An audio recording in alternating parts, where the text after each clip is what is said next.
حضرت اسامہ حضور سے بے تکلف تھے اور جو ضرورتیں تھی حضور سے آ کے کہہ لیتے تھے، ظاہر ہے پوتوں کی جگہ پہ تھے، کوئی بھی کام ہوتا بلا تکلف حضور کی خدمت میں حاضر ہو جاتے۔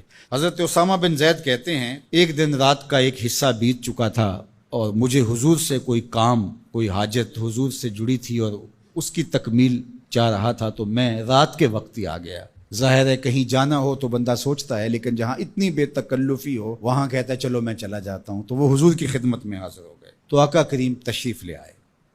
اللہ اکبر! حضور علیہ السلام نے ایسے ہی چادر لپیٹی تھی اور حضور کے اطراف میں ابھار تھے، لیکن مجھے نہیں پتا تھا کہ اندر کیا ہے، تو میں نے حضور سے حاجت کہی، حضور نے میری حاجت پوری کر دی۔ فلما فرغت من حاجتی، جب میں اپنی حاجت سے فارغ ہو گیا، جو میرا کام تھا وہ ہو گیا، تو پھر میں نے یہ سوال کر ہی لیا، قلت ما ھذا الذی انت مشتمل علیہ، میں نے کہا حضور یہ کیا ہے جس کے اوپر آپ نے چادر ڈال کر ڈھانپا ہوا ہے؟ فکشفہ، تو حضور نے کچھ بتانے کی بجائے چادر ہی کھول دی۔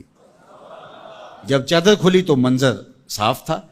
میں نے کیا دیکھا، سنو، حضرت اسامہ بن زید بن حارثہ بیان کرتے ہیں، فائز الحسن والحسین علی ورقہ، ایک پہلو سے امام حسن چمٹے تھے اور ایک جانب امام حسین چمٹے ہوئے، دونوں نے حضور کے پہلوؤں سے جفی لگائی ہوئی تھی، حضور علیہ السلام کے کشہین سے، حضور کے پہلوؤں سے لپٹے ہوئے تھے۔ اللہ اکبر! ظالموں، تم نے تیر حضور کے پہلوؤں پہ مارا ہے، حضور کے پہلوؤں سے یہ شہزادے لپٹے ہوئے ہیں۔ اور پھر آقا کریم نے کیا کہا، فقال ھذان ابنایا، فرمایا یہ دونوں میرے بیٹے ہیں، وابناء ابنتی، اور میری بیٹی کے بیٹے ہیں، اللہم انی احبہما، اے اللہ میں ان سے پیار کرتا ہوں، فاحبہما، تو ان سے پیار کر، فاحب من یحبہما، اور جو ان دونوں سے پیار کرے مالک اس سے بھی پیار کر۔ اللہ اکبر! حذیفہ بن یمان اپنی ماں کی مغفرت کا سوال لیے حضور کے پاس حاضر ہوئے تھے اور آقا کریم نے ان کو یہ خبر بھی دی، حذیفہ سنو، یہ فرشتہ میرے سامنے حاضر ہے اور یہ میری فاطمہ اور میرے حسن حسین کے لیے جنتیوں کی سرداری کا مجدہ جاں فضا لے کر آئے ہیں، پیغام لے کر آئے ہیں، بشارت لے کر آئے ہیں۔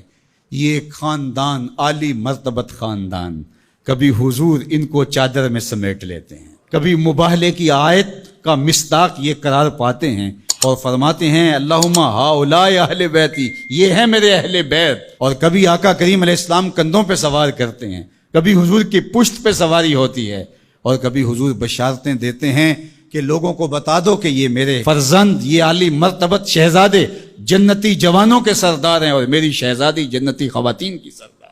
یہ عالی مرتبت خاندان جن کی عظمتیں اتنی بلند ہیں اور جن کی رفعتوں کے پھریرے لہرا رہے ہیں، تو جتنا اونچا منصب ہوگا امتحان بھی تو اتنا اونچا ہوگا، جتنی بڑی شان ہوگی تو امتحان بھی اس کے مطابق ہوگا۔